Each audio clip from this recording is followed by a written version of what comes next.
자, 그 다음에 이제 어떤 것이 있냐면 여기 그 168쪽을 잠깐 봐보겠어요. 168쪽에서 어떤 게 있느냐면 자, 데리버티브가 존재하지 않을 때도 로컬 맥시멈이나 미니멈이 존재할 것이냐. 그게 뭐 뜻이었죠? 데리버티브가 없어도 존재합니다. 그게 어떤 뜻이니? 이쪽에 보면 미분계수가 없어도 즉 극대극소에 대한 개념은 증가하면서 변화의 양에 대한 변이죠. 즉 감소해서 증가로 바뀌면 극소값이 존재하는 겁니다. 증가해서 감소값으로 바뀌면 이처럼 극대값의 형태 모양으로 존재를 하는 겁니다.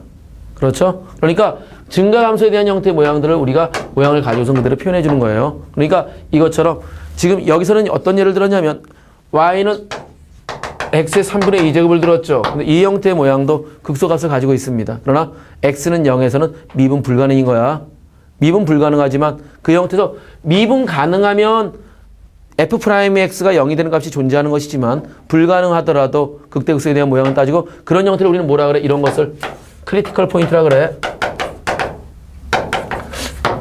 아, 이거 ty일 것 같은데. t가 i일지 y일지 까리하다. 어쨌든 크리티컬 포인트의 형태, 이거 맞아? 크리티컬 포인트로 표현돼요. 첨점이라는 형태의 모양으로서 이 모양을 잡고 있는 거야. 그래서 이제 이 모양들에 대한 것을 인식해 주면 되고요. 그 다음에 뭐, 이런 형태에서도 이계도 함수 형태처럼 곡선의 모양이 변화되는 것도 존재합니다. 그래서 이계도 함수 보면 그 형태 그림이 4-7을 봐보세요. 0에 대한 조건에서 이계에 대한 도함수가 표현되지는 않지만 지금처럼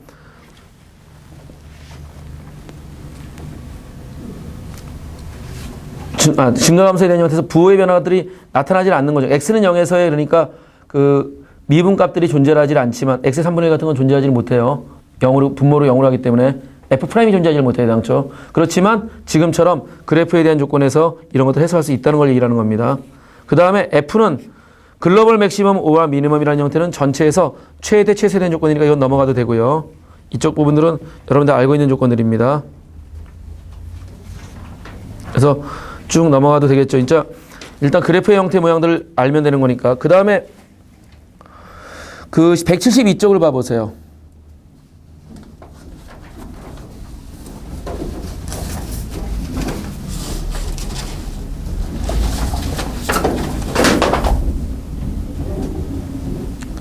옵티마이제이션이라고 표현되어 있죠. 최적화 문제입니다. 여러분들 이거 최대 최소 문제에서 언급을 했던 거예요. 옵티마이제이션은. 그래서 여기서 이런 보면 지금 이그젠플 21은 수학적 그래프에 대해서 최대 최소를 구하는 문제이고 이그젠플 22 실린더의 볼륨 구하는 거 이건 많이 했던 거죠.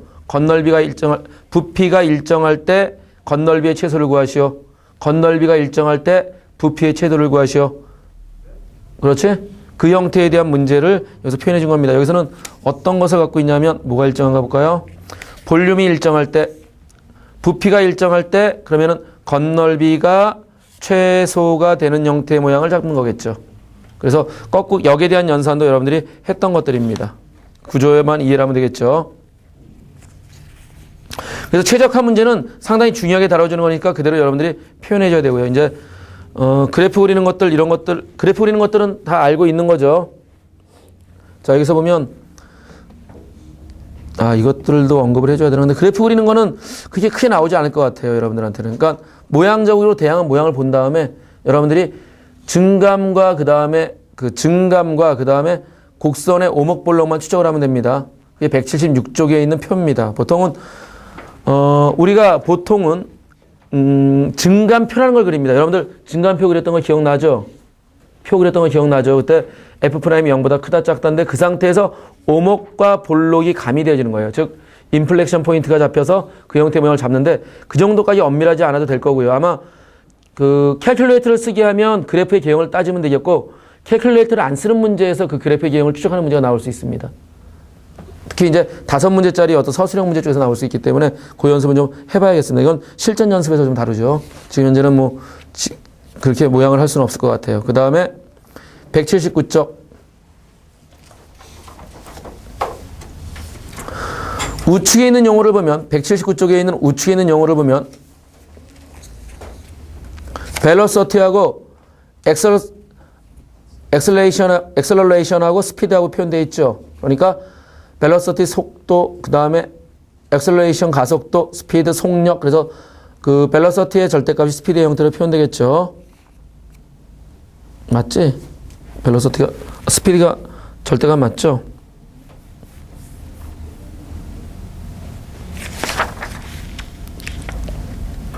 자, 그래서 이제 그렇게 따지니까 이것도 알고 있는 거죠. 근데 이제 문제는 이겁니다. 이제 여러분들이 보면 181쪽을 봐보세요. 여러분들이 이제 안 한 형태가 나오는데 이거는 여러분들 스스로가 그걸 해석하지 않거든요. 뭘 해석하지 않냐면은 평면 위의 운동을 우리가 해석하지 않습니다. 그러니까 평면 위의 운동에 대한 부분들이 의미가 크게 없기 때문에 여기서 등장을 하지 않는데 평면 위의 운동은 여기를 좀 이쪽을 계속 씁시다. 여기까지는 놔두고 평면 위의 운동이라는 것은 어떻게 표현되는 거냐면 우리가 이제 모양을 추적해 보면 이 형태에 대한 조건을 썼을 때 이 지점에서 여기서 이제 요 지점의 형태의 모양을 써주면 자, 요 지점의 형태의 모양을 써보자고요. 그러면은 뭐가 되는 거냐면 x하고 y에 대한 형태로 표현되어지지만 이때 이 점에 대한 저 p점이 xt하고 yt에 대한 형태로 표현되고 있는 거예요. 시간 t에 대한 함수인 겁니다. 운동인 거예요, 지금. 근데 우리는 보통 수직선상에서 라인상에서 운동만 봤기 때문에 t는 0일 때 얘네들의 x축의 위치 t는 1일 때로 표현되지만 여러분들이 이 칠판을 하나의 유리면이라고 물방울을 똑 떨어뜨린 다음에 그 물방울의 궤적을 시간에 따라 추적하는 겁니다. 그러면은 이때 얘네들은 시간 처음에 xt0 뭐 예를 들어 t0가 어디 있으면 뭐 여기서 출발했다고 치면 이제 여기 날아가겠죠. 시작점 p0로 본다면 0초일 때의 x좌표와 여기서부터 물방울이 똑 떨어진 겁니다. 그 다음에 얘가 흘러가는 형태의 모양들을 추적하고 있는 것이죠. 이때 얘네들이 움직이는 속도라는 것은 이쪽 방면으로 속도가 등장하는 거예요. 이 형태를 성분 표현하면 x't하고 y't의 형태로 표현되는데 이 미분된 것이 우리는 미분된 결과를 어떻게 알아요? 이때 여기서 미분하면 이 형태에 대해서 x't를 취하는 것이 바로 뭐죠? 수직선상에서의 운동이죠. 근데 우리는 여기서 그걸 해석 못하는 이유가 뭐냐면 이 형태에 대한 평면 위에서 운동이기 때문에 하나의 수직선상에서의 운동을 모르는 겁니다. 그러나 이 형태의 모양을 추적해보면 이 모양을 이 꼴과 이 꼴로 두 개의 힘의 합성으로 분해할 수 있습니다. 그러면 X축 방향으로의 운동과 Y축 방향의 운동으로 분해되어지는 거예요. 이때 그 형태를 X축 방향으로 분해하면 어차피 이건 X 방향으로의 운동, 거리를 나타내는 것이고 Y 방향으로의 거리를 나타내는 거죠. 그것의 미분된 값이 속도를 나타내는데 이게 벡터인 겁니다. 벨로시티가 이게 벡터입니다. 벡터는 여러분들이 처음 들어오는 용어입니다. 벡터는 그냥 쉽게 말하면 X성분, Y성분을 갖고 있다고 생각하면 됩니다. 하나의 좌표처럼 인식되어진다고 생각하면 돼. 그래서 평면 위의 운동을 구하시오라는 것은 X방향으로의 성분과 Y방향으로의 성분에 대한 속도를 다 각각 써주면 되는 겁니다. 이때 그럼 벨로시티는 뭘로 표현되겠어요? 스피드는 뭘로 표현되겠어요? 이거 좌표잖아. 이거의 크기니까 뭘로 돼? 루트 X 프라임 T의 제곱 더하기 Y 프라임 T의 제곱의 형태로 표현되겠지. 그러면 엑셀러레이션은 어떻게 표현되겠어요? 또 한번 미분하면 되겠지. 가속력은 그럼 어떻게 되겠어 그때? 그것에 또 절대값의 형태를 취하면 되는 거야. 그래서 이 부분은 너희가 부담스럽지 않게 그러니까 용어적 부담만 있을 뿐이고 여기서 보면 이 형태를 또 이렇게 썼거든요. 얘를 어떻게 썼냐면 자 보세요. dx분의 dt분의 dx를 쓴 다음에 i 더하기 dt분의 dy에 대해서 j를 썼죠. 이게 무슨 뜻이냐면 x방향, y방향이라는 뜻을 나타내는 겁니다. 두껍게 굵게 썼었는데 의미를 이렇게 쓰는 거야. 원래는 벡터 표현입니다. 그게. 그래서 x방향, y방향의 표현이고 이 형태에 대한 모양을 부담 갖지 말고 그냥 x에 대해서 미분한 거 써주고 y에 대해서 미분한 거 써주면 된다. 그 다음에 v벡터의 슬로프라는 것은 당연히 x의 변화량에 대해서 y의 변화량을 표현하는 것이니까 dx분의 dy의 형태로 그대로 표현되겠죠. 그거는 매개 변수식이기 때문에 dt분의 dx분의 dt분의 dy입니다. 그러니까 매개 변수식에 대한 굉장히 강한 표현인 거예요. 이런 형태들은. 그 조체로 그 자체에 대한 모양으로서 여러분들이 인식을 해주면 되겠어요. 그러니까 여기서 모양은 벡터의 형태로 표현되어지고 그리고 그것의 값을 구하는 형태가 있다라는 사실만 인식하면 됩니다. 이 문제는 출제빈이 한 문제 나올까 그 정도 선입니다. 그러니까 부담 갖지 않고 그냥 풀기만 하면 됩니다. 그 다음에 185쪽을 가면 이제 여기서 로컬 리니어리제이션이라고 표현되어 있죠. 이게 뭐냐면 선형근사식이라는 겁니다. 그러니까 모든 직선들을 잘 보면 이런 함수들의 형태들은 어디든 표현해주면 모든 함수들의 그러니까 이런 함수들이 있으면 우리는 요 근방을 딱 생각해 보세요. 이 근방을 굉장히 근방으로 가면 얘는 확대하고 확대해봐야 뭐가 되어지죠? 이걸 확대하면 그정 근방에서 직선식이 나와버리는 거예요. 즉 우리는 어떻게 줄 수 있냐면 모든 곡선을 그정 근방에서의 선형식으로 근사시킬 수 있습니다. 그럼 미분을 통해서 그 형태의 근사되는 모양을 잡아주는 거거든요. 그래서 우리는 어떤 형태, 어떤 그래프를 하더라도 그정 근방에서의 직선을 구할 수 있다. 근사되는 직선을 구할 수 있다. 라는 것이에요. 이 형태는 계산법입니다. 그래서 이 형태에 대한 부분들을 너무 힘들게 생각하지 말고 그냥 공식처럼 외워주는 겁니다. 그래서 보면 똑같이 뭐로 잡아서 탄젠트 라인을 잡고 있는 거예요. 접선의 방식 구하듯이 그 형태의 모양들을 표현해주고 있습니다. 그러니까 그 점에서는 당연히 그 탄젠트 라인으로 표현될 수밖에 없기 때문에 그런 것이죠. 그래서 요거는 표나 요값들을 보면 근사값의 형태로 표현됐으니까 기호에 대한 부분을 역시 혼란하지 말고 쓰면 됩니다. 그 다음에 이쪽 거 보세요. 188.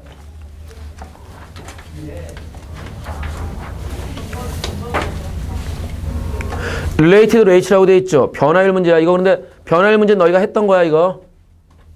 변화율 문제 했던 거 기억나? 변화율 문제를 했던 겁니다. 그래서 변화율 문제는 그대로 넘어갈 겁니다. 그러면 이제 여러분들이 보면 여기까지 딱 끝나고 그 다음 마지막 슬로프 오브 폴라 커브라고 되어 있죠. 폴라 커브라는 것은 극좌표의 변화식에 대한 모양입니다. 이 형태는 우리가 이제 여러분들 스스로가 뭘 알고 있으면 되냐면 매개 변수로 주어진 함수의 미분인 거예요. 그런데 폴라 코디네이트는 어떤 식으로 표현되게 되냐면 폴라 코디네이트에 대한 언급만 좀 짧게 해주면 우리는 아까 전에 이걸 X좌표, Y좌표를 뭐라 그랬어? 카티전이라는 표현을 썼죠. 얘가 직교좌표계야. 근데 좌표계는 여러 가지가 표현되는 거예요. 내가 P점을 쓰면 이게 X, Y에 대한 형태로 표현되는 거죠. X축 방향의 성분과 Y축 방향의 성분의 형태로 표현되는 겁니다. 그런데 여러분들 무엇을 알고 있냐면 여러분들은 삼각함수에서 각도 구하는 걸 인식하고 있죠. 이제 회전 방향을 알고 있는 거지. 그럼 우리는 이때 이 시초선에 대해서 잘 보세요. 이 P점을 결정하는 요소 이렇게 결정해도 돼요. 나는 O점에서부터 P점까지의 거리 R과 시초선에서부터 생기는 각 세타로 결정할 수도 있습니다. 그러면은 이 형태는 새로운 각도의 표현법을 알게 되는 거죠. 이 P점은 길이와 세타에 대한 형태를 가지는 새로운 좌표기를 표현할 수 있고 이렇게 표현되는 것을 폴라 코디네이트라고 얘기를 합니다. 그럼 이때는 관계는 뭐가 떨어지는지 볼까요? X는 R 코사인 세타이고 Y는 R 사인 세타에 대한 형태로 표현되고 이때 우리가 이 함수를 Y는 fx처럼 표현되는 것처럼 얘네들도 어떤 형태로 표현되게 되냐면 이 형태에 대한 조건을 얘네들이 써줄 때 R은 f 세타에 대한 형태 모양 이런 표현을 써주는 겁니다.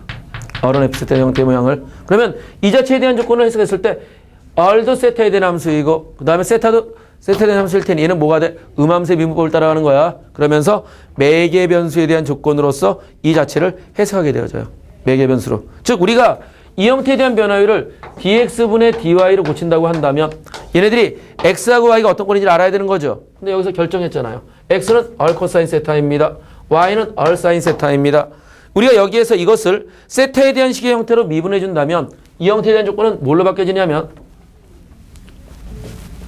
폴라 코디네이트는 r은 f 세타 형태로 표현되는 것인데 dx분의 dy의 형태 모양을 우리가 세타로 미분하게 되면 d 세타분의 dx분의 d 세타분의 dy의 형태로 표현되는 거죠. 근데 여기서 이 형태에 대한 모양 이게 바로 f 세타라고요. 그러니까 이 형태 모양은 어떤 것이 된 거냐면 x는 f 세타 코사인 세타이고 y는 f 세타 사인 세타 형태로 표현된 거지. 얘네들을 세타에 대해서 미분하세요. 그럼 뭐가 돼? d 세타분의 dx 얘는 앞에 거 미분 뒤에 거 그대로 더하기 앞에 거 그대로 뒤에 거 미분 코사인을 미분하니까 마이너스 사인 세타 형태로 표현되겠지. 이 형태 모양은 앞에 거 그대로 뒤에 거 미분 앞에 거 미분 뒤에 거 그대로 더하기 앞에 거 그대로 뒤에 거 미분을 치면 이 형태 모양으로 표현되겠죠. 그러니까 이 형태가 세타에 대해서 이런 조건의 형태 모양으로 나타나는 거예요.